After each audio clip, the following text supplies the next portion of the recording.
Hey everybody, my name is Peter and welcome to Storytime. I just want to say what a great craft from Ellen, so colourful and would be lovely hanging near an open window and watching the birds flutter in the breeze. So to follow on from Ellen's craft, I'm going to read you a story which also features two birds named Bonnie and Tyler, a mouse, a spider, a grumpy leprechaun and his wife. So let's get started. So the name of the story is Spuds and the Crock of Gold and was written by Seamus Ó Conaill, illustrated by Daniele Archimede, and published by Gill Books. So here we go. It was the 1st of May, the start of summer, but for Spud's pot of gold it was not a good day.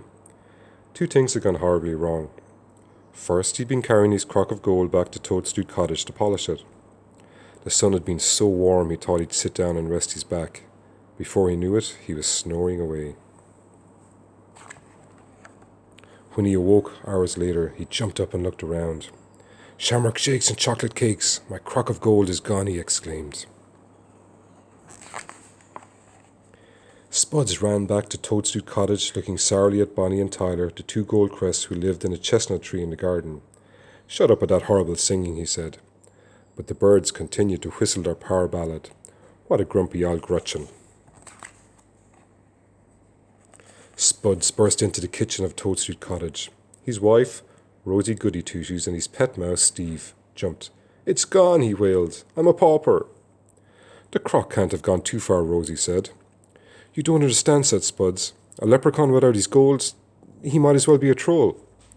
"Meow," said Steve, for Steve was convinced he was really a cat. And just then the second horrible thing happened. Spud's bulbous nose began to quiver, just a little at first. Then the pink tip began to turn pink, then red. His nostrils began to wiggle and flare. Before he knew it, Spuds was inhaling deeply, the tingle in his nose like 1,000 feathers. Achoo! For it was the beginning of summer, and Steve had begun to molt his winter coat. The molt means he's losing his winter coat, so he's shedding hair everywhere. And one of Steve's tickly little hairs had floated up Spud's large nose, caused him to sneeze.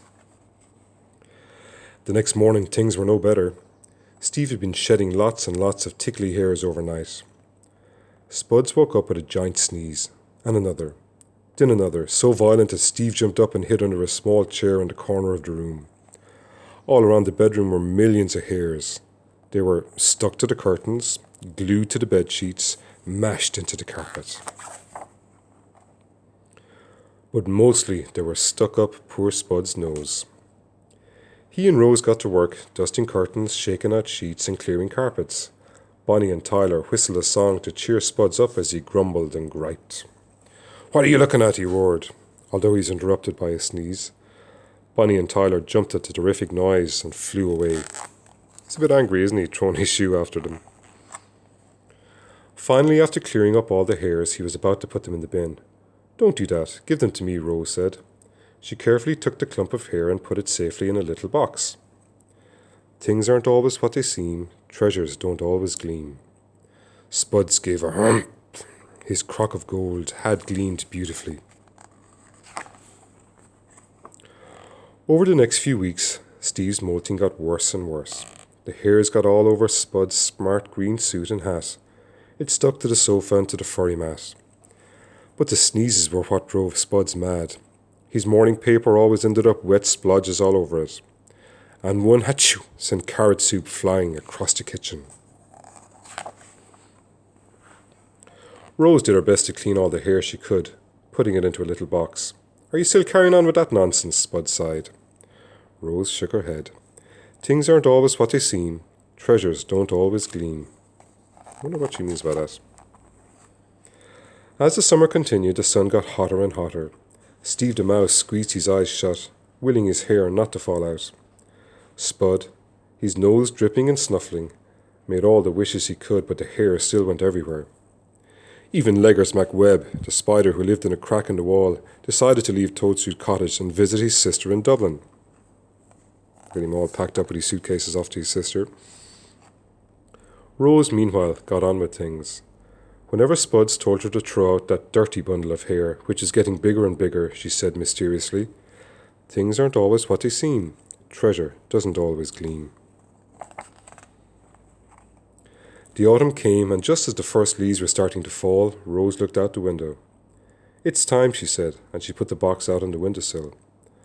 Bonnie and Tyler flew over, taking away little tufts of hair.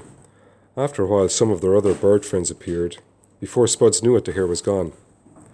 "Hey," Spuds called up into the chestnut tree. "What do you want that itchy hair for?" "For winter," Bonnie said.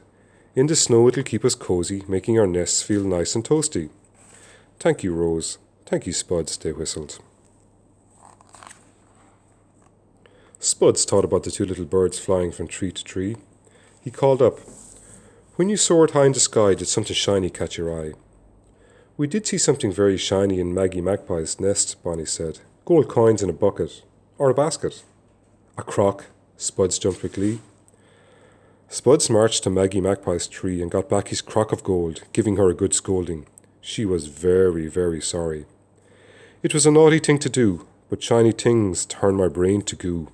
Magpies love to collect shiny things.